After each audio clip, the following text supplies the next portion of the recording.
শুভেচ্ছা। আমন্ত্রণ চ্যানেল 24 এর সাপ্তাহিক আয়োজন ইস্পাহানি মির্জাপুর চা নিবেদিত মুক্তকণ্ঠের সাথে রয়েছি আমি মোহাম্মদ ইমতিয়াজ। আজ 21শে ফেব্রুয়ারি মহান আন্তর্জাতিক মাতৃভাষা দিবস। জুলাই আগস্টে ছাত্র জনতার আন্দোলনের ফলে 15.5 বছরের স্বৈরাচারী পতনের মধ্য দিয়ে দেশ নতুন আকাঙ্ক্ষা বাস্তবায়নের লক্ষ্যে এগিয়ে চলেছে। এমনই এক অবস্থার পরিপ্রেক্ষিতে পালিত হয়েছে 21শে ফেব্রুয়ারি। বলা হয় বাংলাদেশের প্রতিটি রাজনৈতিক আন্দোলন এবং অধিকার আদায় সংগ্রামে 21শে ফেব্রুয়ারির চেতনা মূল শক্তি হিসেবে কাজ করেছে এবং করে যাচ্ছে। 21শে চেতনা এবং 24শের গণ অভ্যুত্থানের আকাঙ্ক্ষা, এই সকল বিষয় নিয়ে আজকে আমরা আলাপ আলোচনা করতে চাই। তাই আজকের বিষয় আমরা নির্ধারণ করেছি নতুন বাংলাদেশে 21শের চেতনা।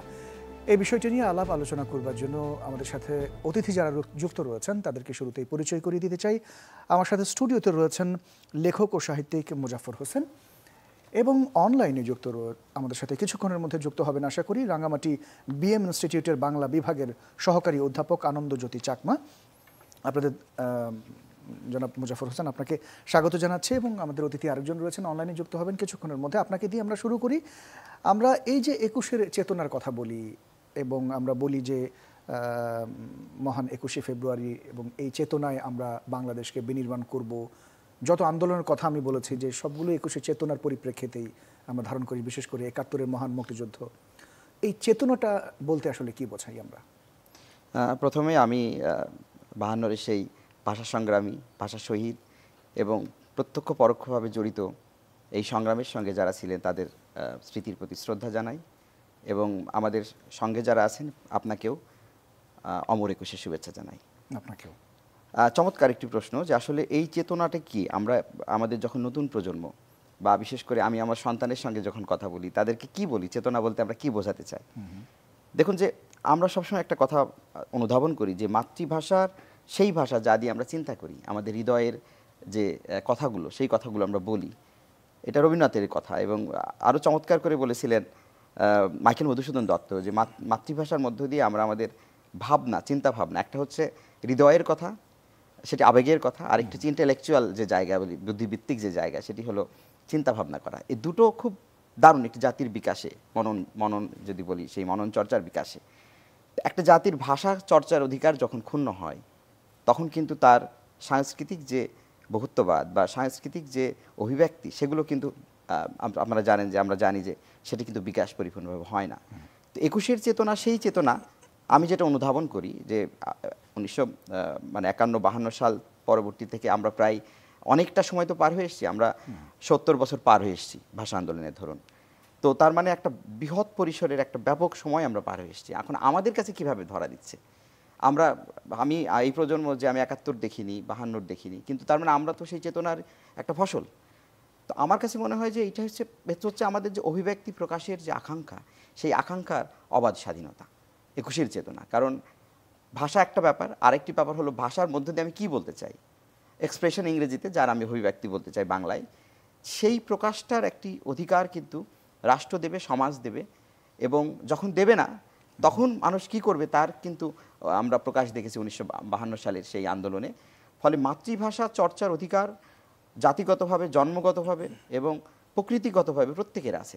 সেই অধিকারটা যখন ক্ষুণ্ণ করা হয় তখন যেটা ঘটে সেটা কিন্তু আমরা ইতিহাসে, পুরো বিশ্বের ইতিহাসে কিন্তু একটি একক ঘটনা আমাদের বাংলাদেশে যেটি 1952 সালের হয়েছিল, সেই ঘটনার মধ্যে দিয়ে প্রকাশিত হয় যে মাতৃভাষার অধিকারটা একেবারে মৌল অধিকার এবং সেই মৌল অধিকারের সঙ্গে যে যুক্ত অধিকার, আমরা 71 পর্যন্ত যদি আসি, যে 52 ভাষা আন্দোলন আমাদের প্রথম আন্দোলন, সাংস্কৃতিক আন্দোলন, সশস্ত্র না, সেই আন্দোলনে আমরা যখন জয়ী হলাম এবং তারপরেই কিন্তু আমাদের অন্যান্য অধিকারবোধ আমাদের মধ্যে জেগে উঠল যে আমরা ভাষার অধিকার পেলাম, কথা বলার অধিকার পেলাম, কিন্তু আমরা বলবো কি, আমাদের চর্চার অন্যান্য আনুষঙ্গিক বিষয়গুলো তখন যুক্ত হলো, যে আমাদের অর্থনৈতিক বৈষম্য হোক, সেটা যে কোনো ধরনের মুক্তি, আসলে সেই চেতনার মধ্য দিয়েই কিন্তু আমরা পরবর্তীতে একাত্ম হলাম।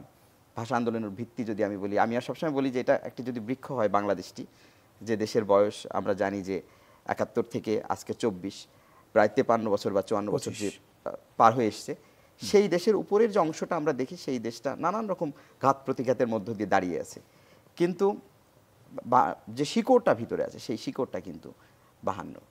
47-এর পরে যদি আমি বলি, শুধু 52 বলবো না, 47-এর পর তো থেকে এই যে কিন্তু 52 যে এতটা বছর, প্রায় 73 বছর হয়ে গেল, এই এতটা বছরে যে চেতনার কথা বলছিলাম, সেই চেতনা এই যে 24-এর গণ অভ্যুত্থান হলো, নতুন একটা বাংলাদেশ বলা হচ্ছে আমরা পেয়েছি, চেতনা কি একই রকম রয়েছে কিনা বা পরিবর্তন দেখেন কিনা কিছু? এটা সময় লাগবে। দেখুন যে আমাদের কিন্তু 71-এর পরে কিন্তু আমরা অনেকগুলো চ্যাপ্টার পার হয়ে এসেছি এবং প্রতিটা সময়ই কিন্তু আমাদের রক্ত ঝরেছে। আমরা যে কাঙ্ক্ষিত বাংলাদেশ চেয়েছিলাম, এটা খুব দুঃখের কথা যে সেটা তো 71-এর পরে নিশ্চিত হওয়ার কথা ছিল, সুনিশ্চিত যদি বলি আরও দৃঢ়ভাবে, সেটি হয়নি। সেই ব্যর্থতা আমাদের সাংস্কৃতিক ব্যর্থতা এবং সেই ভাষার জায়গা থেকেও আজকে যদি আমরা নানান প্রশ্নের মুখে হই যে বাংলা ভাষার চর্চা কি সঠিকভাবে হচ্ছে, যে এটা আমাদের উদ্দেশ্য ছিল ভাষার অধিকার ছিনিয়ে নেওয়ার। তো এই প্রশ্নগুলো যখন আমাদের সামনে আসে তখন বুঝতে হবে যে জাতি সঠিকভাবে পরিচালিত হয়নি। 71-এর পর থেকেই যদি না হয়ে থাকে, ফলে আমি অল্প কয়েকদিনের ঘটনার প্রেক্ষাপটের মধ্য দিয়ে বলা যাবে না যে তার সম্পূর্ণ বহিঃপ্রকাশ বা যেটা কাঙ্ক্ষিত সেটা হচ্ছে বা হবে বা হওয়া উচিত। তার মানে আমাদের সময় দিতে হবে, কিন্তু আমাদের মূল ব্যাপারটি কিন্তু অল্প সময়ের মধ্যে না, আমাদের বারবার ফিরে যেতে হবে সেই 71-এর পরবর্তী সময়টা থেকে। আমি 71-এর আগে বলছি না, কিন্তু এক্ষেত্রে বলছি ব্যর্থতার জায়গা কিন্তু 71-এর পরেই। 71-এর আগে বলবো না কোনো ব্যর্থতা আছে, কারণ আমাদের তখনকার আমরা যদি বলি উৎকৃষ্ট যে মেধা আমাদের জাতির, 50 এবং 60-এর দশকের বাঙালি যদি দেখেন বাংলাদেশের, এবং শুধু বাঙালি না, প্রত্যেকটি জনগোষ্ঠী বাংলাদেশে যারা আছেন, আদিবাসী সম্প্রদায়, প্রত্যেকের দেখবেন যে শ্রেষ্ঠ মেধার একটি বিকাশ তখন ঘটেছিল। কোন সময়? যখন কিন্তু সেই আইয়ুব খানের শাসন, পাকিস্তানের ধরুন সেই আমাদের শোষণ, তার নিপীড়ন, তার মধ্যেই কিন্তু বিকাশ ঘটেছে আমাদের শ্রেষ্ঠ প্রজন্মের।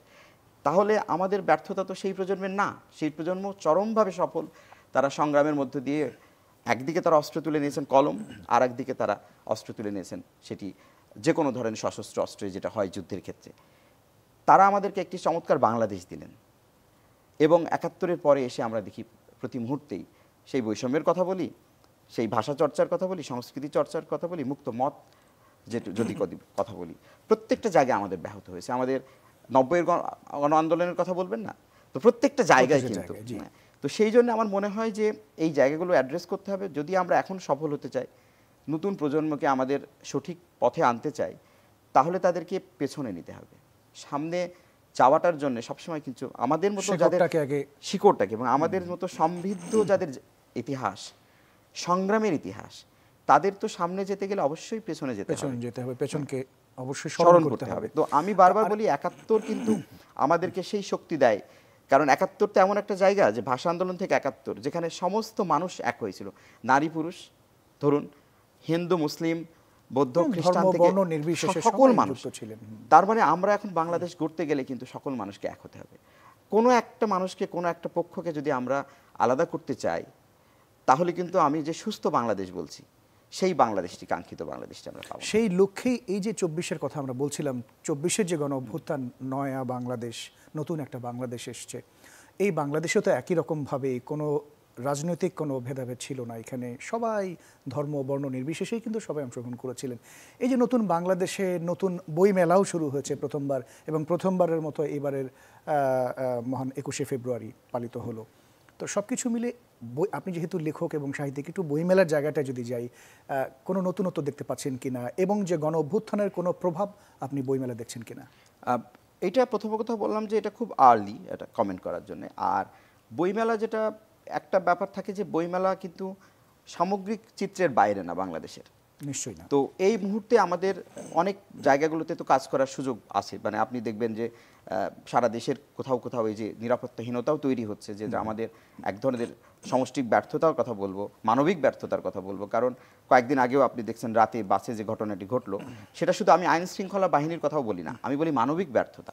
এই অর্থেই বলি যে আপনি আমাকে রাস্তায় একা পেলেন এবং আপনি দেখলেন যে পুলিশ নেই, প্রশাসন নেই, তার মানে এই না যে আপনি আমার যা ইচ্ছা তাই করতে পারেন। তার মানে আমি বলছি যে মানবিক সমাজ যেটা, সেই সমাজে প্রত্যেক ব্যক্তির প্রতি প্রত্যেক ব্যক্তির হক আছে এবং প্রত্যেক ব্যক্তির প্রতি দায়িত্ববোধ আছে। সেইটা থেকে যখন স্খলন হয়, বইমেলা একটা সার্বিক চিত্রেরই প্রকাশ। সে তুলনায় আমি বলবো বইমেলাটা, হ্যাঁ বইমেলা শুরু থেকে মানুষের অংশগ্রহণ আছে। আমি ইতিবাচকভাবে যদি দেখি ব্যাপারটিকে, শুরুর দিন বইমেলা শুরু হয়েছিল শুক্রবার, আপনি জানেন যে শুক্রবার সবচেয়ে বেশি মানুষ আসেন স্বাভাবিকভাবেই, ছুটির দিন। এবারও তাই ছিল প্রথম দিনই, এবং বইমেলায় এখন পর্যন্ত মানুষের সমাগম যথেষ্ট। কিন্তু কোনো জায়গায়, যেমন হয়তো এবার একটু বিক্রির ক্ষেত্রে প্রকাশকরা বলছেন যে বই বিক্রি তুলনামূলকভাবে কম, তো সেইটা আমি মনে করি যে প্রকৃত চিত্রটা বলা এখনই যাচ্ছে না, সেটা যাবে 28 তারিখে যখন আমরা হিসাব একটা পাবো, বাংলা একাডেমি যখন সেটা উপস্থাপন করবে আমরা দেখতে পাবো। তবে আমি এ নিয়ে উদ্বিগ্ন নই। আমি মনে করি যে কিন্তু বই, মানুষ কিন্তু প্রচুর যাচ্ছেন, এর আগের তুলনায় এবার কিন্তু বইমেলা অনেকেই যাচ্ছেন যদ্দূর মানে আমরা গণমাধ্যমের মাধ্যমে জানতে পারছি, কিন্তু সেই অর্থে বিক্রিটা হচ্ছে না যেটা যারা স্টলে যারা রয়েছেন তারা বলছিলেন। এর কারণ কি বলে আপনার কাছে এমনি মনে হয়? বইমেলা তো আমাদের খুব প্রাণের উৎসব, আমরা বলি আমাদের জাতীয় উৎসবের মতোই। ফলে সবসময় বইমেলায় একটা ভিড় তো থাকেই, কিন্তু কাঙ্ক্ষিত পাঠক তৈরি হচ্ছে না, সেটা বইমেলার আসলে দায়িত্ব না কিন্তু পাঠক তৈরি করা। জি, এটা সার্বিকভাবে রাষ্ট্র কাঠামোর মধ্য থেকে আমরা নিজেদের মধ্যে যদি দেখি যে আমরা বই যে পাঠ করব আসলে তার উপযোগিতা সমাজে তৈরি হচ্ছে কিনা। মানে আমাদের সন্তানদের, আমি বারবার আমাদের আসলে নতুন প্রজন্মের কাছে ফিরে যাই, যে তারা যখন বই পড়ে আমরা অনেক সময় অভিভাবকরা উদ্বিগ্ন হই যে পাঠ্যপুস্তকের বাইরে যদি তারা বই পড়ে, যেটাকে আমরা আউটবুক বলি, যে কারণ কি এই বইটা পড়ে আমাদের কাছে মনে হয় যে আমাদের এমন একটা সমাজ আমরা তৈরি করেছি বাংলাদেশের, ওই যে বললাম যে ব্যর্থতার 53 বছর, জি, যে আমরা সেই বাংলাদেশে দেখছি জ্ঞান চর্চার ওই অর্থে কোনো মূল্যায়ন নেই। মূল্যায়ন মানে সব ক্ষেত্রে বলছি, ধরুন কর্মক্ষেত্রে বলে থেকে শুরু করে সামাজিক যে স্বীকৃতির জায়গায়, মর্যাদার জায়গায়। তো একজন মানুষ কেন বই পড়বে? দুটো কারণ হতে পারে। একটি হতে পারে বুদ্ধিভিত্তিক চর্চা, যদি তার মূল্যায়ন নাও থাকে, আরেকটি থাকে এন্টারটেইনমেন্ট বা বিনোদনের জায়গা থেকে। জি, আমাদের সুস্থ বিনোদন বলতেও কিন্তু আমরা নিজেদের ওই জায়গাটা আমরা ভুলে গেছি যে আমরা কি করে নিজেদেরকে বিনোদন দিতে পারি। বইপাঠ একটি ভালো একটি অবশ্যই মাধ্যম, সেই মাধ্যমটার চর্চা কিন্তু আমি শুধু আমার বিনোদনের মাধ্যম হিসেবে গ্রহণ করতে পারছি না। মানে আমাদেরকে সেইভাবে শেখানো হচ্ছে না। স্কুল থেকে শুরু করে যদি ধরেন সমাজ ব্যবস্থা থেকে গতানুগতিক যে ধারাবাহিকতাটা সেটাই আমাদের রয়ে গেছে। আপনার কাছে আবারও আসবো জনাব মুজাফফর হোসেন। আমরা আমাদের সাথে আরেকজন অতিথি অনলাইনে যুক্ত রয়েছেন, আনন্দ জ্যোতি চাকমা। আপনাকে স্বাগত জানাই, আশা করি আপনি শুনতে পাচ্ছেন। জি, শুনতে পাচ্ছি। অনেক ধন্যবাদ, অনেক ধন্যবাদ। একটু জানতে চাই, 21 মানে তো মাথা নত না করা, যেমনটি আমরা বলি। এই চেতনায় উদ্বুদ্ধ হয়ে বাংলাদেশের মানুষ তাদের ন্যায্য অধিকার আদায়ের জন্য সবসময় চেষ্টা করেছেন। একটু জানতে চাই, আমাদের এই ভাষা এবং সংস্কৃতির অধিকার আদায়ের ক্ষেত্রে আমরা কতখানি সফল হয়েছি বলে আপনার কাছে মনে হয়? আপনার মূল্যায়নটা জানতে চাই। আপনাকে অনেক ধন্যবাদ এবং একই সাথে চ্যানেল 24 কে অনেক অনেক ধন্যবাদ এবং শুভেচ্ছা জানাচ্ছি। সর্বপ্রথমে আজকে মহান ভাষার শহীদদের প্রতি বিনম্র শ্রদ্ধা জানাচ্ছি। আপনি যে প্রশ্নটি করেছেন সেটি অত্যন্ত প্রাসঙ্গিক একটি প্রশ্ন। আহ, আসলে আমরা আমাদের মহান 21-এর মধ্য দিয়ে আমরা আমাদের সাংস্কৃতিক চেতনায় প্রতিষ্ঠা করতে পেরেছি।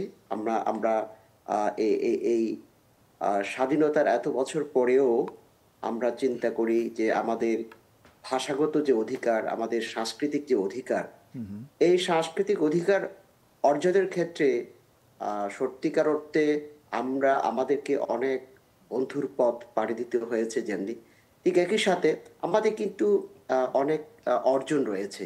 সে অর্জনের মধ্যে হচ্ছে যে আমরা আমাদের আহ, মাতৃভাষাকে শুধু আমাদের বাঙালি কিংবা আমাদের অভ্যন্তরে যারা আছে আমরা সেটার মধ্যে আমরা সীমাবদ্ধ নই, আমরা এটিকে আন্তর্জাতিক একটি মর্যাদায় আমরা প্রতিষ্ঠিত করতে পেরেছি।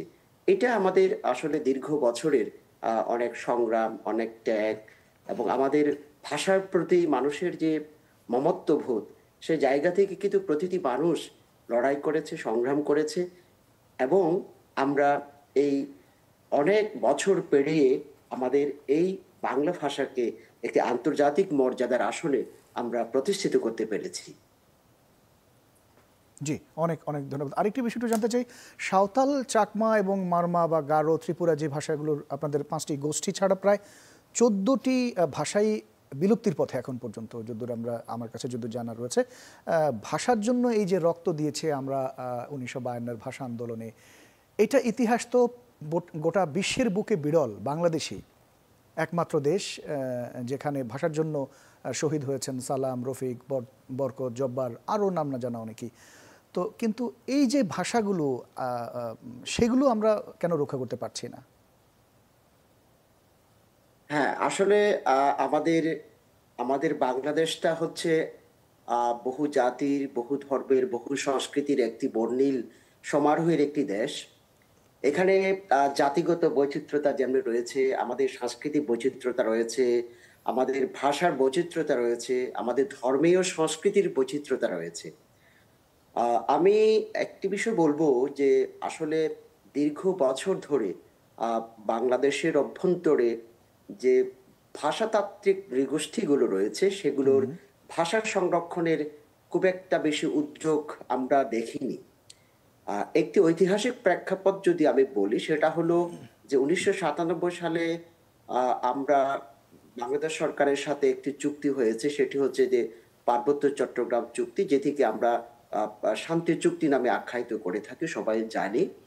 এই চুক্তির মাধ্যমে আমরা এখানে প্রাথমিক স্তরে মাতৃভাষার মাধ্যমে শিক্ষা লাভের পদ্ধতি বা অধিকার আমরা অর্জন করেছি, এবং তারই নিরিখে আমরা জানি যে এই যে পার্বত্য চট্টগ্রাম অঞ্চলে 14টি ক্ষুদ্র নৃতাত্ত্বিক জনগোষ্ঠী বসবাস রয়েছে এবং তাদের নিজস্ব ভাষা, বর্ণমালা রয়েছে, লিখন পদ্ধতি রয়েছে। এবং শুধু পার্বত্য চট্টগ্রাম নয়, আমরা জানি যে বাংলাদেশের 52টি অধিক ক্ষুদ্র নৃতাত্ত্বিক জনগোষ্ঠীর বসবাস রয়েছে। এই জাতিগোষ্ঠীগুলোর যে নিজস্ব ভাষা, সাহিত্য রয়েছে, বর্ণমালা রয়েছে, এগুলো সংরক্ষণেরও কিন্তু একটি রাষ্ট্রীয় দায়িত্ব রয়েছে। এবং সেই জায়গা থেকে আমরা জানি যে এই এই প্রাথমিকভাবে আমরা 2017 সালে 17 সাল থেকে 5টি জনগোষ্ঠীর ভাষায় প্রাথমিক স্তরে শিক্ষা গ্রহণ করার বা পাঠদান পদ্ধতি এটা চালু করা হয়েছে এবং সেটি এখনো চলছে, চলমান রয়েছে। এটি আমি বলবো যে রাষ্ট্রের বহুজাতিক একটি রাষ্ট্র ব্যবস্থায় বিশেষ করে যারা নীতি নির্ধারণী পর্যায়ে থাকেন তারা যদি এই বিষয়টাকে আমলে নিয়ে থাকেন তাহলে সেটি সংরক্ষণ করা সম্ভব। কিন্তু আমরা জানি যে এই ভাষাগুলোর যে বৈচিত্র্যতা রয়েছে এগুলো আসলে সংরক্ষণের ক্ষেত্রে আমরা অনেক কালক্ষেপণ করেছিলাম। তবু আমরা অনেক বছর পরে হলেও এদেশের যে সমস্ত সংখ্যালঘু বা নৃতাত্ত্বিক জনগোষ্ঠীগুলো রয়েছে তাদের ভাষাগুলো সংরক্ষণের একটা ব্যবস্থা স্বরূপ আমরা প্রাথমিক স্তরে মাতৃভাষা শিক্ষাদান পদ্ধতিটা চালু করতে পেরেছি। আমি মনে করি এটি একটি সরকারের কিংবা আমাদের বিশেষ করে এখানে বাংলাদেশের যে বাংলা একাডেমি আছে এটি এই ভাষাগুলো সংরক্ষণ এবং এই ভাষাগুলোর প্রচলনের ক্ষেত্রে একটা মাইল ফলক হিসেবে উল্লেখ থাকবে। আপনি বলছিলেন যে 2017 সালে ক্ষুদ্র নৃগোষ্ঠী যেগুলো রয়েছে বিশেষ করে যদি সাঁওতাল, চাকমা, মারমা, গারো, ত্রিপুরা, মূলত এই 5টি সম্প্রদায়েরই ইন্ডিভিজুয়ালি আপনাদের আলাদা বই করা হয়েছে, সেই আলোকে কিন্তু পাঠদান পদ্ধতি এখনো চালু রয়েছে। কিন্তু আরো যে বাকি যে নৃগোষ্ঠীগুলো রয়েছে মানে এই 5টির ক্ষেত্রে কিন্তু আপনারা এগিয়ে এসেছিলেন, এই সম্প্রদায়ের মানুষজন এগিয়ে এসেছিলেন, পাশাপাশি সরকারের পক্ষ থেকে একটা সহায়তা পাওয়া গিয়েছিল। বাকি যারা রয়েছেন ক্ষুদ্র নৃগোষ্ঠীগুলোর তারা কেন এগিয়ে আসছেন না? মানে তারা কি এই ক্ষেত্রে পিছিয়ে রয়েছেন কিনা? হ্যাঁ, আচ্ছা, একটি সংশোধনী বোধহয় একটু দেওয়া দরকার আছে, সেটি হলো চাকমা, মারমা, ত্রিপুরা, আপনার হচ্ছে গারো এবং সাদ্রি, সাঁওতালরা, গারো এবং সাদ্রি ভাষা, এই 5টি ভাষা প্রচলন করা হয়েছে, উদ্যোগ নেওয়া হয়েছে আর কি। এক্ষেত্রে একটি বিষয় আমি বলবো যে আসলে অন্যান্য যে সমস্ত জাতিগুলো রয়েছে তারাও চায় কিন্তু তাদের ভাষাগুলোর একটা প্রাতিষ্ঠানিক রূপ দিতে। এবং আপনি জানেন যে যে কোনো ভাষার যদি প্রাতিষ্ঠানিক শিক্ষা ব্যবস্থা যদি না থাকে তাহলে সেটি প্রাতিষ্ঠানিক শিক্ষা ব্যবস্থা না থাকার কারণে এই সমস্ত সংখ্যাতাত্ত্বিক দিক থেকে যদি বলি যে ছোট ছোট যে জাতিগোষ্ঠীগুলো রয়েছে তাদের ভাষাগুলো কিন্তু ক্রমান্বয়ে হারিয়ে যেতে বা বিলুপ্তির পথে ধাবিত হয়। সেই জায়গা থেকে রাষ্ট্র, সরকার বা শিক্ষা বিভাগ যদি দায়িত্ব নিয়ে যদি এগিয়ে আসে তাহলে আমি মনে করি অন্যান্য যে সমস্ত জাতিসত্তাগুলো রয়েছে তাদের যে ভাষাগুলো রয়েছে সেগুলো নিশ্চয়ই তারা কিন্তু পিছিয়ে থাকবে না। তারা চায়, সবসময় চায় যে তারা একীভূত হতে এবং তারা সবসময় চেষ্টা করে তাদের ভাষাগুলো, তাদের বর্ণমালাগুলো সংরক্ষণ করতে। এবং আমি কিছুদিন আগেও দেখেছি টেলিভিশনের মাধ্যমে যে সেখানে অনেকগুলো যুবক বা যুবক যুবতীরা আছেন যারা নিজেরাই চেষ্টা করছে নিজেদের উদ্যোগে যে তাদের স্বজাতির যে সমস্ত ভাষাগুলো রয়েছে, বর্ণমালাগুলো রয়েছে, সেগুলো কিন্তু তারা স্থানীয়ভাবে নিজের উদ্যোগেই কিন্তু তারা এইগুলো চেষ্টা চালিয়ে যাচ্ছেন। কিন্তু সরকারের পক্ষ থেকে সেরকম সহযোগিতা পাচ্ছেন না আপনারা, এটি না, হচ্ছে। সরকারের পক্ষ থেকে সেভাবে সহযোগিতা পাওয়া যাচ্ছে না। যেটুকু পাওয়া যাচ্ছে সেটির জন্য আমি অবশ্যই ধন্যবাদ জ্ঞাপন করব সরকার এবং শিক্ষা বিভাগগুলোকে। কিন্তু জি, এটা কিন্তু অপ্রতুল। এটা আরো আরো আরো এগিয়ে বাড়াতে আসা হবে। দরকার। আপনার কাছে আবারও আসবে, এই বিষয় নিয়ে আপনারা আলাপ করবো। আমরা ছোট একটা বিরতি নিয়ে আসতে চাই। দর্শক, ছোট একটা বিরতির সময় হলো, ফিরছি একটু পর, আশা করি সাথে থাকবেন।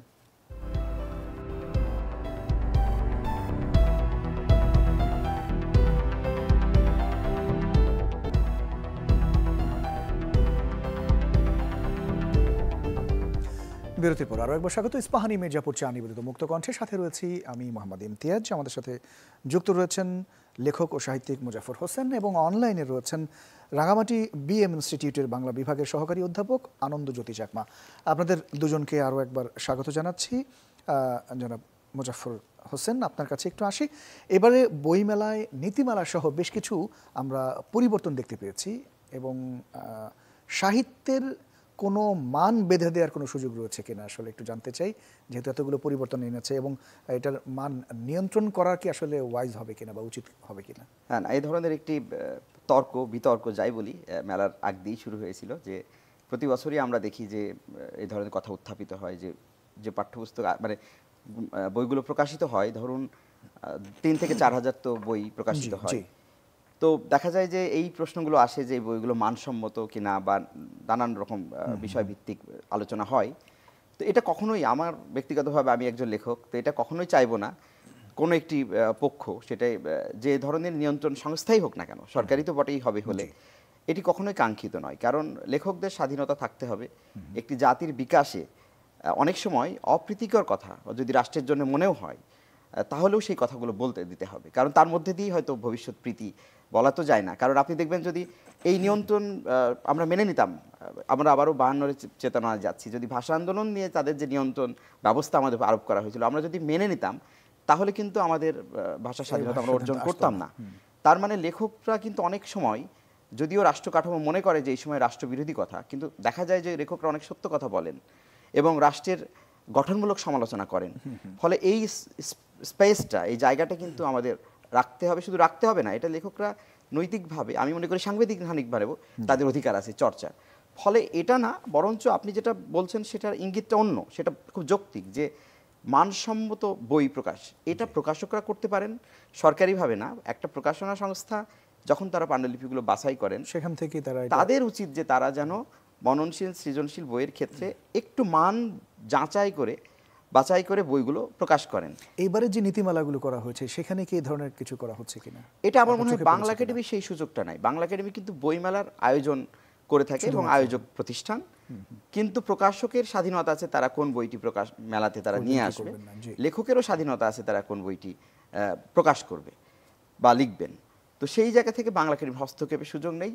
যদি হস্তক্ষেপ করতেও চায়, আমি যখন স্বাধীন লেখক, আমি এখন বাংলা একাডেমির একজন কর্মকর্তা নই, আমি স্বাধীন লেখক হিসেবে আমি তার প্রতিবাদ জানাবো যদি সেরকম সৃষ্টি হয় কোনো সময়।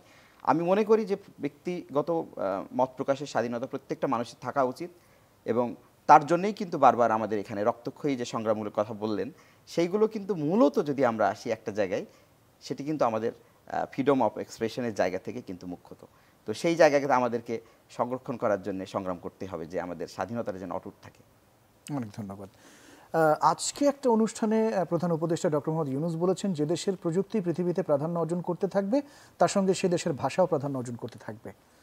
তো ভাষা প্রযুক্তির মাঝের এই সম্পর্ক নিয়ে আপনার মন্তব্য একটু জানতে চাই। পাশাপাশি বাংলা ভাষার ভবিষ্যৎ নিয়ে আপনি কতখানি আশাবাদী? না, এখন যেহেতু প্রযুক্তি দ্বারাই আমরা অনেকখানি নিয়ন্ত্রিত, কারণ প্রযুক্তিকে এখন আর আমরা যদি অবহেলা করি বা অবজ্ঞা করি, আমাদের প্রত্যেকটা ক্ষেত্রের সঙ্গেই প্রযুক্তি যুক্ত হবেন, এবং সেইটি মূল্যায়ন করা রাষ্ট্রের এখন যথার্থ উদ্যোগ হবে। কারণ আমরা দেখবেন যে ভাষার কিন্তু দুরকম প্রকাশ, একটি তো থাকে ভাষা আমরা কথা বলছি, আরেকটি থাকে প্রযুক্তির মাধ্যমে ভাষা চর্চা, এবং সেটি কিন্তু আমাদের ব্যক্তি জীবনে এখন নানানভাবে হচ্ছে, প্রাতিষ্ঠানিক জীবনে হচ্ছে, এবং আমাদের যে প্রফেশনাল লাইফ যদি বলি সেখানেও হচ্ছে। আরেকটি জায়গায় কিন্তু বৃহৎ পরিসরে হচ্ছে আমরা আন্তর্জাতিক প্রেক্ষাপট যদি ধরি প্রযুক্তির মাধ্যমে, এবং সেটা ইবুক পাবলিকেশন হোক, আমাদের নানান রকম যে অনলাইন প্ল্যাটফর্মগুলো আছে, যে ধরুন সেটা ইংরেজি হোক, বাংলা হোক, বা অন্যান্য ভাষার কথা হচ্ছে সেই ভাষায় হোক। তো আমাদেরকে প্রযুক্তি ফ্রেন্ডলি ল্যাঙ্গুয়েজের যে কোডিং, এই কোড ল্যাঙ্গুয়েজগুলো তৈরি করার ক্ষেত্রে আমাদের রাষ্ট্রীয় উদ্যোগ দরকার, কারণ এটি ব্যক্তিগত পর্যায়ে এটা হবে না সবসময়।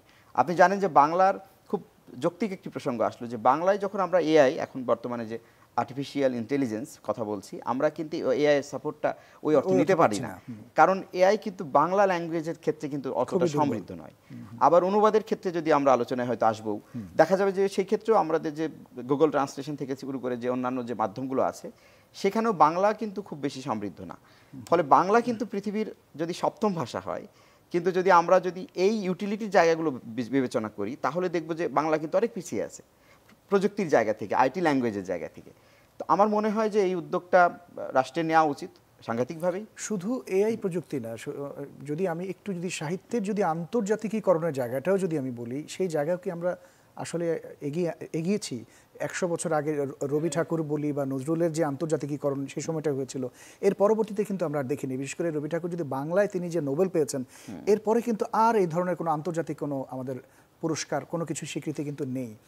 এবং যদি আমরা বাংলা ইংরেজি ভাষান্তর যদি করি আমরা বাংলায় পড়ার জন্য, বাংলা কিন্তু সেভাবে আমরা দেখিনি, দেখছি না। মানে এটা নিয়ে আসলে আপনাদের চিন্তা ভাবনা কি? এটা আপনি খুবই যৌক্তিক প্রশ্ন, বিশেষ করে এই সময়ে দাঁড়িয়ে, কারণ রবীন্দ্রনাথ কথা বললেন যে তিনি 110 বছর প্রায় অতিক্রম হতে চললো যে তার সাহিত্যে নোবেল পাওয়া। কিন্তু আমাদের বাংলাদেশ যদি এখন আমরা ভূখণ্ড আলাদা করেও চিন্তা করি, বাংলা ভাষার বৃহৎ পরিসরেও যদি চিন্তা করি, দেখব যে বাংলা সাহিত্যের যে অবস্থান বিশ্বে, এবং সাহিত্যের সূত্রে বলি বাংলা শিল্প, সাহিত্য, সংস্কৃতি পুরো ক্ষেত্রটা ধরেই যদি বলি, যে আমরা দেখবেন যে নানান ক্ষেত্রে বিশ্বে এখন এগিয়ে গেছি, নানান সূচক আমরা কিন্তু এগিয়ে গেছি, মান আমাদের জীবনযাত্রার উন্নত হচ্ছে। কিন্তু আমাদের সাহিত্যের যদি ম্যাপিং করি, এক ধরনের চিহ্নায়ন করি যে বিশ্ব সাহিত্যে বাংলাদেশের অবস্থান কত আসবে, যদি আমরা একটা হাইপোথিসিসের মধ্যে দিয়েও বিবেচনা করি, আমরা দেখব যে ঘানা, নাইজেরিয়া, কেনিয়া অনেক এগিয়ে আছে। তো এইটা আমাদের জন্য, আমি মনে করি যে জাতি ভাষা সচেতন এবং যাদের 7ম ল্যাঙ্গুয়েজ, যাদের স্পিকিং যে ল্যাঙ্গুয়েজের কথা যদি বলি, যে 7ম ভাষা যদি হয়, সেই ভাষার সাহিত্য পিছিয়ে থাকা মানে আমাদের 53 বছর যদি আমরা চিন্তা করি, বা আরও যদি চিন্তা করি সেই 52-এর পর থেকেই আমরা আসলে ভাষার মাধ্যমে যে আমাদের সাহিত্যের যে প্রসার, এবং তার সাহিত্য শুধু সাহিত্য না, কিন্তু সাহিত্য মানে ইতিহাস এবং আনন্দজ্যোতি চাকমা কিন্তু বলছিলেন যে ভাষার আন্তর্জাতিকীকরণ যেটা হয়েছে, আমরা ভাষার একটা স্বীকৃতি পেয়েছি আন্তর্জাতিক জায়গায়, কিন্তু সাহিত্যের জায়গাটা কিন্তু আমরা একেবারেই পিছিয়ে রয়েছি। এটা একটা বড় অর্জন। কিন্তু সেই অর্জনটা, মুভির কথাগুলো বলি, যে কোনো বাংলা মুভিও কিন্তু আমরা আমাদের দেশের বাইরে সেইভাবে প্রচারিত হয়। এটা খুব ভালো কথা বললেন যে সাহিত্য শুধু সাহিত্য না, সংস্কৃতির ক্ষেত্রে প্রতিটা ক্ষেত্রেই আমাদের এখন কাজ করার মূল জায়গা। এবং সাংস্কৃতিক আধিপত্যবাদী কিন্তু আগামী দিনের আধিপত্যবাদ। আমরা কিন্তু লক্ষ্য করব যে যে আমাদের যদি আমাদের পণ্যও যেতে হয়, যদি আমাদের গার্মেন্টস পণ্য কিন্তু সারা বিশ্বে যাচ্ছে, কিন্তু তারা কিন্তু বাংলাদেশকে আলাদা করে চিনতে পারে না। তো সেই জায়গা থেকে সাংস্কৃতিক আইডেন্টিটি তৈরি ছাড়া আপনি আমাদের জাতির যে বিকাশের কথা বলি, এবং আন্তর্জাতিক প্রেক্ষাপটে আমাদের যদি আলাদা করে একটি অবস্থান তৈরি করতে হয়, তাহলে কিন্তু সেটাই হবে আমাদের আগামী দিনে যে ভাষা আন্দোলনের যে চেতনার কথা বললাম, প্রেরণার কথা বললাম, সেটাও কিন্তু আলাদা একটি জায়গা, কিন্তু আমাদের এই প্রেরণার জায়গা। অনেক ধন্যবাদ। আপনার কাছে আবারও আসবো আমরা মোজাফর হোসেন। আমরা আনন্দজ্যোতি চাকমা আপনার কাছে একটু আসতে চাই। আপনি শুনছিলেন নিশ্চয়ই মোজাফর হোসেনের কথাগুলো। এই বিষয়ে যদি আপনার কিছু বলবার থাকে আপনি বলবেন। পাশাপাশি আপনার কাছে আমি এই মুহূর্তে জানতে চাই, বাংলাদেশে বসবাসরত বিভিন্ন জাতিসত্তার মানুষদের মধ্যে রয়েছে শত শত বছরের ঐতিহ্যের লালিত নিজস্ব আচার, নিজস্ব সংস্কৃতি, নিজস্ব উৎসব। এর আগে আপনি যেমনটি বলছিলেন, আমরা শিশুদেরকে এইসবের গল্প পড়তে উৎসাহিত করি প্রায়শই। তো এখনো সমতল পাহাড়ের যে জাতিগুলোর লোককথা বা তাদের যে সাহিত্য, এটি কেন আমরা ভাষাভাষীরা পড়তে দিচ্ছি না বা পড়তে পারছি না? ধন্যবাদ আপনাকে আবারও। আসলে আপনি যেটা বলছিলেন, যে কোনো জাতির কিন্তু একটা সুদীর্ঘকালের এক ইতিহাস থাকে। সেই জায়গা থেকে আমি বলবো যে আমাদের পার্বত্য চট্টগ্রামের যে সমস্ত জাতিগোষ্ঠীগুলো রয়েছে, তাদেরও কিন্তু স্বতন্ত্র ভাষা, সাহিত্য, সংস্কৃতি, লোককথা, লোককাহিনী, প্রবাদ প্রবচন থেকে শুরু করে সবকিছুই কিন্তু রয়েছে। তবে একটি বিষয় হলো, সেটা হচ্ছে যে আমাদের যেহেতু সুদীর্ঘকাল ধরে এই সমস্ত আমাদের যে লোককাহিনীগুলো, এগুলো কিন্তু লিখিত কোনো রূপ ছিল না বা প্রাতিষ্ঠানিক কোনো রূপ ছিল না, ব্যবস্থা ছিল না, যার কারণে আমরা এই সমস্ত বিষয়গুলো মুখে মুখে আমাদের চারণ কবিরা যারা, তাদের মাধ্যমে এগুলো মুখে মুখে প্রচলন হয়ে আসছিল। এবং আমরা কিন্তু স্বউদ্যোগে এই সমস্তগুলো আমরা নিজেরাই সংগ্রহ করেছি। সংগ্রহ করে গ্রামে প্রত্যন্ত অঞ্চলে গিয়ে যারা এ বিষয়ে অভিজ্ঞ, তাদের কাছ থেকে এগুলো জেনে নিয়ে আমরা এগুলো সংরক্ষণের ব্যবস্থা করেছি।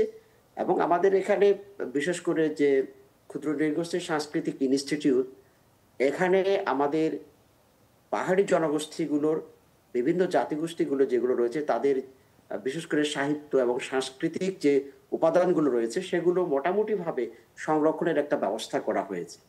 আচ্ছা, এখানে আমাদের বলে রাখা দরকার যে আমরা নিজেরাই যতটুকু চর্চা করি না কেন, এখানে রাষ্ট্রীয় পৃষ্ঠপোষকতার প্রয়োজনীয়তা আমি খুবই অনুভব করি। কারণটা হলো যে আমরা যতক্ষণ না পর্যন্ত একটি জাতির তার সাংস্কৃতিক যে উপাদানগুলো আছে সেগুলো আমরা সংরক্ষণ করছি না বা সংরক্ষণের ব্যবস্থায় যাচ্ছি না, ততক্ষণ পর্যন্ত কিন্তু এগুলো একটু ছড়িয়ে ছিটিয়ে থাকবে। ফলে যদি এভাবে দীর্ঘকাল ধরে চলতে থাকে, তাহলে এই সমস্ত জাতিগুলোর যে ভাষা, সমৃদ্ধ ভাষা যতই হোক না কেন, তাদের সমৃদ্ধ বা বৈচিত্র্যময় সংস্কৃতি যাই থাকুক না কেন, এগুলো কিন্তু ধীরে ধীরে বিলুপ্তির পথে ধাবিত হবে। তো আমরা এখানে এখন তো আমরা একটা আন্তর্জাতিক পরিমণ্ডলের মধ্যেই আমরা চলে এসেছি, যে গোটা পৃথিবীটা এখানে আমাদের যে ইউনেস্কো আছে, ইউনেস্কোর মাধ্যমে পৃথিবীর সমস্ত জাতিগোষ্ঠীগুলোর যে ক্ষুদ্র ভাষাভাষী যে সমস্ত জাতিগুলো আছে, বড় যে সমস্ত সংখ্যাধিক্য যে জাতিগুলোর সংস্কৃতিগুলো আছে, সবগুলো তো কিন্তু আমাদের ইউনেস্কো কিন্তু সংরক্ষণের একটা ব্যবস্থা করেছে। ঠিক একইভাবে আমি বলবো যে আমাদের যে বাংলাদেশের যে বহু ভাষাভাষী, যে বহু সংস্কৃতির যে চারণভূমি, এই সমস্ত সাংস্কৃতিক ঐতিহ্যগুলো সংরক্ষণের ক্ষেত্রে প্রথমত আমাদের দেশীয়ভাবে আমাদের আভ্যন্তরীণ আমাদের সরকার এবং আমাদের যে সমস্ত বিশেষায়িত সংস্থাগুলো রয়েছে, প্রতিষ্ঠানগুলো রয়েছে, তাদের আগে উদ্যোগ দিতে হবে। পাশাপাশি সংশ্লিষ্ট যে জাতিগোষ্ঠীগুলো রয়েছে, তাদেরও কিন্তু একটা বড় ভূমিকা রয়েছে এবং তাদেরকে অগ্রণী ভূমিকায় থাকতে হবে। যে নিজস্ব যে যে যে সংস্কৃতিগুলো রয়েছে, সেগুলো কিন্তু তাদেরকে সঠিকভাবে চর্চা করতে হবে। এগুলো লিখিতভাবে পাঠ্যপুস্তক আকারে সেগুলো প্রকাশ করতে হবে, যা আমরা ইতিমধ্যে কিন্তু করে করে করে আসছি। এবং আমাদের ইতিমধ্যে অনেকগুলো বই বেরিয়েছে। সেই আমি বলবো যে ব্রিটিশ সময়েও কিন্তু সেই সতীশচন্দ্র ঘোষের চাকমা জাতি, বিশেষ করে আমি যদি চাকমা জাতির কথা বলি, তিনি কিন্তু চাকমা জাতি নামে একটি বই প্রকাশ করেছিলেন। সেখানেও কিন্তু আমাদের বর্ণমালাগুলো সম্পর্কে, আমাদের জাতিগুলোর উৎপত্তির ইতিহাস, সংস্কৃতি সম্পর্কে কিন্তু ওখানে তিনি উল্লেখ করেছেন। আমাদের এখানে চিটাগং যে গেজেটিয়ার্স যেটা আছে, ওখানেও কিন্তু এই ইতিহাসগুলো কিন্তু লেখা আছে। এবং এছাড়াও আমাদের যারা আমাদের অগ্রজ আছে, যারা সাহিত্য সংস্কৃতি নিয়ে কাজ করেন, তারাও কিন্তু এগুলোর উপরে গবেষণা করেছেন। এখনো পর্যন্ত সেই গবেষণা কাজগুলো আমাদের চলছে। এবং আমি আশাবাদী যে বিশ্বায়নের এই যুগে অনেক কিছু আমাদের চ্যালেঞ্জ তো আছে, কিন্তু আমাদের আবার আমাদের যে এসডিজি আছে, আমাদের যে একটা দীর্ঘমেয়াদী যে পরিকল্পনাগুলো রয়েছে, সেগুলো যদি আমরা সবাই আন্তরিকতার সাথে এগিয়ে আসি, তাহলে আমি আশাবাদী যে আমাদের এই সংস্কৃতিগুলো অবশ্যই আমরা টিকিয়ে রাখতে পারব, বিকশিত হবে। আপনারা এই বিকশিত হবার জন্য কাজ করে যাচ্ছেন, কিন্তু যদি আমরা 2025 সালের 21শে ফেব্রুয়ারি আজকে, এখনও আমরা 25 সালে এসেও দেখেছি যে নিজেদের অধিকারের কথা বলতে গিয়ে আদিবাসীরা কিন্তু হামলা শিকার হয়েছেন। এই 2025 সালেও আমরা দেখলাম। তো তাদের ভাষা, আপনাদের ভাষা, সংস্কৃতি, পোশাক রক্ষায় স্থানীয় সরকারকে কিন্তু সেভাবে এর আগেও বলছিলাম যে এগিয়ে আসতে দেখা যায় না। এইটির সমাধান আসলে কিভাবে করা যাবে? এটি সমাধানটা হচ্ছে যে যদি বলি আমরা একটি বহুত্ববাদী সমাজ, আমি আজকেও একটা স্ট্যাটাস দিয়েছি, একটি বহুত্ববাদী সমাজ যদি আমরা কায়েম করতে না পারি, বা আমরা সেভাবে যদি মুক্ত মনে আমরা যদি জ্ঞান ভিত্তিক সমাজ ব্যবস্থা যদি আমরা যদি প্রতিষ্ঠা করতে না পারি, বা আমাদের চেষ্টা না থাকে, এবং সবাইকে ধারণ করার যে প্রবণতা বা প্রচেষ্টা, সেটি কিন্তু আমাদের মানসিকতা থাকতে হবে। প্রথমত হচ্ছে যে আমাদের যে বিশেষ করে আমি বলবো যে আমাদের যে আহ, সংখ্যাগরিষ্ঠ আমাদের যে বাংলা ভাষাভাষী ভাই বোনেরা আছেন, তাদেরকে কিন্তু আন্তরিকতার সাথে নিঃস্বার্থভাবে তাদের এগিয়ে আসতে হবে এবং পার্বত্য চট্টগ্রাম সহ সমতলের যে সমস্ত আমাদের ক্ষুদ্র নৃগোষ্ঠী বা আদিবাসী যে জনগোষ্ঠীগুলো আছে, তাদের তাদের তাদের প্রকৃতি, তাদের জীবনাচার, তাদের সংস্কৃতি, এগুলোকে ধারণ করতে হবে এবং এগুলোকে পরিচর্যার জন্য এগিয়ে আসতে হবে। তাহলে একটি একটি সংস্কৃতিবান জাতি হিসেবে আমি বলবো যে, যেমনটি আপনার কথা শুরুতেই বলেছেন যে পৃথিবীতে আসলে এমন কোনো নজির নেই যে ভাষার জন্য প্রাণ দিয়েছে। আমরা বাঙালি জাতি সেই জাতি যারা আমরা ভাষার জন্য প্রাণ দিয়েছে এবং সারা পৃথিবীকে আমরা দেখিয়ে দিয়েছি যে কিভাবে অধিকার প্রতিষ্ঠা করতে হয়। তাহলে যে জাতি ভাষার জন্য প্রাণ দিতে পারে, যে জাতি ভাষার জন্য সংগ্রাম করতে পারে, সে জাতি আবার অন্য জাতির ভাষাগুলোকে যদি মর্যাদা এবং সম্মানের চোখে না দেখে, তাহলে সেটা কিন্তু দুর্ভাগ্যজনক। তো আমি আশা করি যে আমাদের যারা বাংলা ভাষাভাষী ভাই বোনেরা রয়েছেন, এবং আমি খুবই আশাবাদী যে এখন বিশ্ববিদ্যালয়ে বিভিন্ন ক্ষেত্রে আমরা যখন পড়াশোনা করতে যাই, তখন কিন্তু আমাদের কিন্তু সেই ধরনের কোনো ভেদাভেদ কিন্তু আমি লক্ষ্য করি না। আমাদের যারা সহপাঠী বন্ধুরা ছিলেন, তারা সবাই আমাদেরকে কিন্তু আন্তরিকতার সাথে গ্রহণ করতেন এবং আমরাও খুব আন্তরিকতার সাথে তাদের সাথে মিশতাম। এবং এই যে বহুত্ববাদী একটা সমাজ এবং বাংলাদেশকে যদি সত্যিকার অর্থে একটি বৈচিত্র্য ধর্মী একটি দেশ হিসেবে আমরা দেখতে চাই, তাহলে সেখানে আমাদের সবাইকে কিন্তু আন্তরিকতা সদিচ্ছার সাথে এগিয়ে আসতে হবে। এবং সবচেয়ে বড় বিষয় হলো আমাদের যে গণতন্ত্র, গণতন্ত্রের যে যে মূল থিম, সেটাকে যদি আমরা ধারণ করতে পারি, তাহলে আমরা আমাদের এখানে বাক স্বাধীনতার কথা, আমাদের সংবাদপত্রের স্বাধীনতার কথা, ভাষার স্বাধীনতা, মত প্রকাশের স্বাধীনতা, সবগুলো বিষয় কিন্তু ওখানে আছে। প্রকৃত অর্থে আমরা যদি গণতন্ত্রকে যদি একটি একটি প্রাতিষ্ঠানিক রূপ দিতে পারি, তাহলে আমি মনে করি আমরা সবাই সবাইকে ধারণ করতে পারবো এবং আমাদের সেই জায়গাটায় আর কোনো খুব বেশি চিন্তা করতে হবে না যে আমরা যখন পরস্পরকে শ্রদ্ধার চোখে দেখব, পরস্পরের সংস্কৃতিকে আমরা শ্রদ্ধা এবং সম্মানের চোখে দেখতে শিখবো, তাহলে তখন কিন্তু এই আপনা আপনিই কিন্তু ভেতর থেকে সেটা এসে যাবে যে একটা মমত্ববোধ তৈরি হবে। এই মমত্ববোধের জায়গায় যখন অনেক ধন্যবাদ আনন্দজ্যোতি চাকমা, আপনার কাছে আমরা আবারও আসবো। আমরা অনুষ্ঠানের প্রায় শেষ পর্যায়ে রয়েছি। আমরা মোজাফর হোসেন, আপনার কাছে এই মুহূর্তে একটু জানতে চাই, বলছিলেন আনন্দ চাকমা বলছিলেন যে বিশ্ববিদ্যালয়গুলোতে এখন সেইভাবে ভেদাভেদগুলো তিনি লক্ষ্য করেন না এবং এর আগে থেকেও আমরা দেখেছি যে আমাদের দেশে অনাদিকাল থেকে শিল্প সংস্কৃতি একটা সমৃদ্ধ একটা দেশ। এখানে যুগের পর যুগ ধরে বাউল, মুর্শিদি, পল্লীগীতি, হ্যাঁ, এবং লোকগীতি, যাত্রাপালা, নাটক, সিনেমা, খেলাধুলা সহ সবাই কিন্তু এখানে ধর্মীয় সেই ভেদাভেদগুলো ছিল না, যেটা শুরুর দিকে বলছিলাম। 52-এর ভাষা আন্দোলন বলি, 71-এর মহান মুক্তিযুদ্ধ বলি, 69-এর গণ অভ্যুত্থান বলি, যত আন্দোলন হয়েছে আমাদের সব জায়গায় আমরা দেখি। কিন্তু সাম্প্রতিক সময় কিন্তু আমরা দেখি যে ধর্মের কথা বলে বিভিন্ন সময় বিভিন্ন জায়গায় একটা হানাহানি সৃষ্টি হচ্ছে এবং গত কয়েক মাসে এগুলো আমরা বেশ কিছু লক্ষ্য করেছি। এটা কেন ঘটছে বলে আপনার কাছে মনে হয়? দেখুন, আপনি যেটা শুরুতেই বললেন যে আমাদের কিন্তু ওই অর্থে প্রাকৃতিক সম্পদের দেশ কিন্তু বাংলার ভূখণ্ড না। আমাদের সম্পদটা আসলে সম্প্রীতি। এবং যেটা বললেন বহুত্ববাদের কথা, বারবার বহুত্ববাদের কথা বলতে হয় যে এই সম্প্রীতি এবং সহিষ্ণুতা আমাদের কিন্তু শক্তি, এবং যে শক্তির জন্য আমরা কিন্তু বারবার বৈদেশিক যে শক্তি, অপশক্তি এসছে, আমরা তাদের পরাজিত করেছি। এবং আমরা কিন্তু আমাদের অস্ত্র সুসজ্জিত না, আমাদের কিন্তু এই সম্প্রীতি এবং আমাদের যে ইউনিটি, একাত্মবাদ, এই বহুত্ববাদের আবার একাত্মবাদ যেটা, এটা আমাদের একটা শক্তি। এখন এই শক্তি যদি আমরা হারাই, তাহলে আমাদের বহিঃশক্তি লাগবে না আমাদের পরাজিত করতে, আমাদের ভেঙে ফেলতে। আমরা নিজেরাই নিজেদেরকে ধরুন ভেঙে ফেলবো, আমরা আমাদের নিজেদের ধ্বংস করে দেবো, সোজা কথা।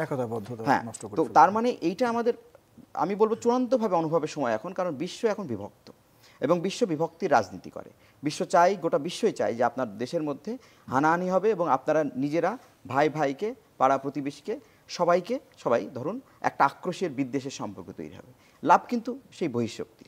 তার মানে আমাদেরকে এটা যদি এই সামান্য বেসিক জিনিসটা আমরা যদি উপলব্ধি না করি, আজকে ধর্মের নামে হোক, সাম্প্রদায়িকতার নামে হোক, বিভিন্ন রকম গোষ্ঠীর নামে হোক, যে নামে হোক, আমি বলবো যে এইটা আমাদেরকে অ্যাড্রেস করতে হবে এবং আমাদের প্রথম জায়গাতে আসতে হবে। দেখুন, আজকে যদি ধর্মের নামে হানাহানি হয়, তাতে কিন্তু ধর্মের সুখ্যাতি কিন্তু প্রচারিত হয় না। ধর্ম তো মানুষকে ভালোবাসতেই শেখায়, এটা তো মৌল বিষয়। এবং আমার বিশ্বাস যে মানুষটা ধর্মের নামে ক্ষোভ বিদ্বেষ প্রকাশ করেন তিনিও ওটা বিশ্বাস করেন যে ধর্ম কিন্তু ভালোবাসতে তাকে শেখায়। তো আমরা যদি ধর্মের এই জায়গাটা, এই যে বহুত্ববাদের জায়গাগুলো প্রচার করতে পারি, অ্যাকসেপ্টেন্সের জায়গাটা, গ্রহণযোগ্যতার জায়গা, ধর্ম একটি বড় বিষয় যেটা সমাজে আমরা কিন্তু ধর্মকে সাইড করে আমরা কিছু করতে পারবো না, ধর্মকে সঙ্গে নিয়ে এগোতে হবে বাংলাদেশের যে ব্যবস্থাটা, বিশেষ করে সাম্প্রতিক প্রেক্ষাপটে। তার মানে আমাদেরকে সেইভাবে মৌলানাদের সঙ্গেও বসতে হবে আমি মনে করি জাতীয়ভাবে, যে তাদের রাজনৈতিক হাতিয়ার হিসেবে কি ধর্মকে ব্যবহার করছে এরকম এটা তো আমাদের দুর্ভাগ্য। এটা তো আমরা সেই আবারও ফিরে যাচ্ছে, এটা তো আমাদের 50-60 বছর ইতিহাসে তাই তো হয়ে আসে, সবসময় তো আমরা দেখছি। এবং সেটা 47-এর দেশ বিভাগও তো এক ধরনের ধর্মকেই সামনে রেখে। এটা তো আমরা কখনোই সাধারণ কৃষিজীবী যে মানুষ, সেটা হিন্দু হোক, মুসলিম হোক, অন্যান্য সম্প্রদায়ের হোক, কেউ তো চায়নি এইভাবে বিভক্ত হবে। তার মানে আমরা সবসময় অন্যের দাবা খেলছে যারা, তাদেরকে আমরা চিনি না, তাই কিন্তু তাদের গুটি হই সবসময়। এবং আমাদের দুর্ভাগ্য, শেষ পর্যন্ত ঘরটা কিন্তু আমারই পড়ে বা আমার প্রতিবেশীর পড়ে। সুবিধা কিন্তু সেই নেতারা পান, এবং যে নেতার কিন্তু কোনো দলবদলের সঙ্গে সঙ্গে আমি বলবো তাদের আচরণ বা নীতিগত কোনো পরিবর্তন হয় না, তাদের দখলদারিত্বের যে বৈশিষ্ট্য সে থেকেই যায়। তো এই বিষয়গুলো আমার মনে হয় যে বিশেষ করে আমাদের বাংলাদেশকে এখন ভিতর থেকে শক্তিশালী করতে হলে, এবং বাইরের যে যত রকম, এই যে বললাম যে নানান রকম বাধা বিপত্তি আপনার আসবে, সেইগুলো মোকাবেলা করতে হলে আমাদের একত্র, ইউনিটিটা আমাদের দরকার। এবং তার জন্য একটা বড় স্ট্রেংথ কিন্তু আমাদের এই বিশেষ করে আমি বলবো যারা ধর্মকে ব্যবহার করতে চায় তাদেরকে অন্যভাবে কাজে লাগানো যায় কিনা। কারণ আপনি দেখবেন আজকে যদি আমরা, আমাদের চমৎকার একটি কথা বলছিলেন আমাদের পূর্বতন বক্তা, যে বাঙালির স্বার্থেই বাঙালি একটু যদি আত্মত্যাগ করে অন্যান্য ভাষার ক্ষেত্রে, যদি আমি বলবো বাঙালির নিঃস্বার্থভাবে না, স্বার্থপর হলেই তো ওদের আর অন্যান্য ভাষা প্রোটেক্ট করা উচিত।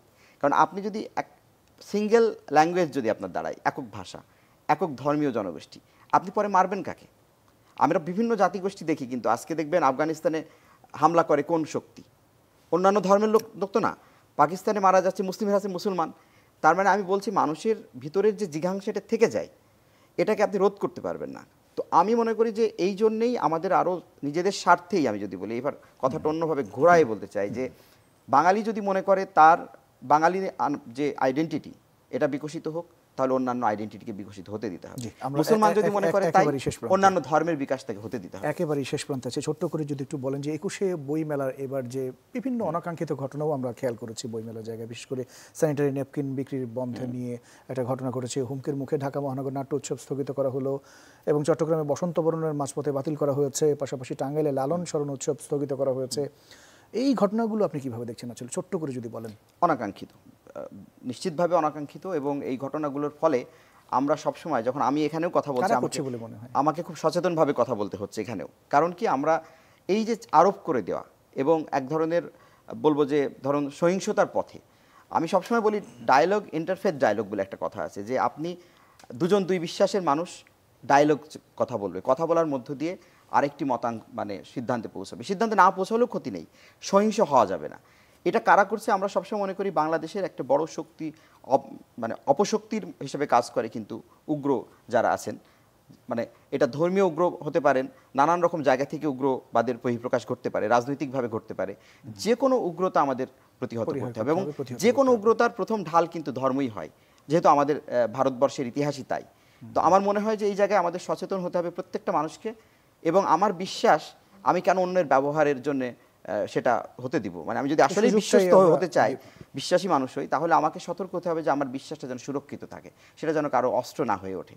এই জায়গাগুলো আমাদের বাঙালি যারা মুসলমান, ধর্মপ্রাণ মুসলমান আছে, তাদেরকে আহ্বান জানাবো যে আপনি নিশ্চয়ই চান না ধর্মের নামে কেউ হানাহানি করুক। আপনি যখন চান না, তখন আপনি প্রতিহত করুন। অনেক ধন্যবাদ। আমাদের হাতে আর 2 মিনিট সময় রয়েছে, দুজনের কাছে একই প্রশ্ন রাখতে চাই। আমি শুরুতেই আনন্দজ্যোতি চাকমা, আপনি যেহেতু শিক্ষকতার সাথে যুক্ত রয়েছেন, আপনার কাছেই শুরুতে আসতে চাই।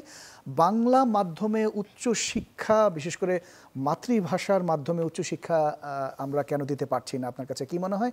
যদি আমরা ইউরোপের অনেক দেশই তো দিচ্ছে, বিশেষ করে যদি চীন বলি, জাপান বলি, ইতালি বলি, স্পেন বলি, সবাই কিন্তু তাদের নিজ নিজ মাতৃভাষায় কিন্তু উচ্চশিক্ষা দিচ্ছে, সেইভাবে কিন্তু আমরা পারছি না, বরঞ্চ এখন ইংরেজি মাধ্যমটা আরো বেশি প্রকট। বলবেন? হ্যাঁ, আসলে বিষয়টা এই পর্যায়ে এসে আসলে একটি ভাববার বিষয় হয়ে দাঁড়িয়েছে। এখানে আমাদের অনেকগুলো চ্যালেঞ্জ আছে, তবে একটি বিষয় হলো আমরা 1952 সালে আমাদের যে ভাষা আন্দোলন হয়েছে, সেটার বহু বছর পরে আমরা 1999 সালে 17 নভেম্বর আমরা শেষ পর্যন্ত আমাদের রয়েছে, কিন্তু এই ছোট্ট করে বলতে হবে।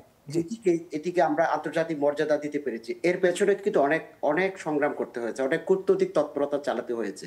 আমি মনে করি যে আমাদের বাংলা ভাষাকে আন্তর্জাতিকীকরণের ক্ষেত্রে যে আমাদের আরো অনেক কূটনৈতিক প্রচেষ্টা চালাতে হবে, তাহলে আমি মনে করি তা সম্ভব, এবং এইভাবেই আমাদেরকে এগিয়ে যেতে হবে। অনেক ধন্যবাদ, অনেক ধন্যবাদ। আপনার কাছে একই প্রশ্ন।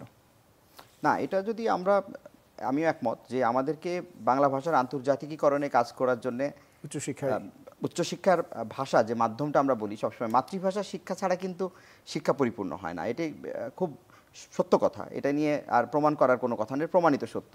এবং যে কারণে ইউরোপের থেকে শুরু করে আপনি যে কোনো দেশে গেলেই আমরা দেখব, যাদের পৃথিবীতে 2-3টা দেশের আসলে যদি বলি বেসিক যে ভাষা কিন্তু ইংরেজি, বাকি সব দেশ কিন্তু মাতৃভাষায় সাহিত্য চর্চা বলি, উচ্চশিক্ষা বলি, সব কিছু চর্চা কিন্তু মাতৃভাষায় করে। এবং যারা ইংরেজিতে করে তাদেরও কিন্তু মাতৃভাষা ইংরেজি বলেই তারা সেটা করে, আন্তর্জাতিক ভাষা হিসেবে করে না। তার মানে আমাদেরকে যদি এখন শিক্ষাটা আমাদের প্রধান সংকট, আমরা বরাবরই দেখে আসছি বাংলাদেশে এই শিক্ষা সংকটের কিন্তু একটি মূল কিন্তু এটাও যে আমরা আমাদের উচ্চশিক্ষাটা সম্পূর্ণভাবে, সেটা আপনি যদি মেডিকেল দেখেন, সায়েন্সের যে কোনো ব্যাকগ্রাউন্ড দেখেন, ইঞ্জিনিয়ারিং দেখেন, এবং এখন আমাদের অন্যান্য ফ্যাকাল্টি যদি দেখেন, প্রত্যেকটা মাধ্যম কিন্তু আমরা দেখি উচ্চশিক্ষা ইংরেজি টেক্সট ছাড়া হয় না, কারণ আমরা কিন্তু অনুবাদে করতে পারিনি। এই জায়গাটা আমাদেরকে অনেক বেশি সচেতন হওয়া দরকার। অনেক ধন্যবাদ জনাব মোজাফফর হোসেন, ধন্যবাদ আনন্দজ্যোতি চাকমা। দর্শক, আপনাদেরকে অনেক ধন্যবাদ। আগামী সপ্তাহে নতুন বিষয় নিয়ে, নতুন অতিথি নিয়ে আবারও হাজির হব। সে পর্যন্ত সবাই ভীষণ ভালো থাকবেন।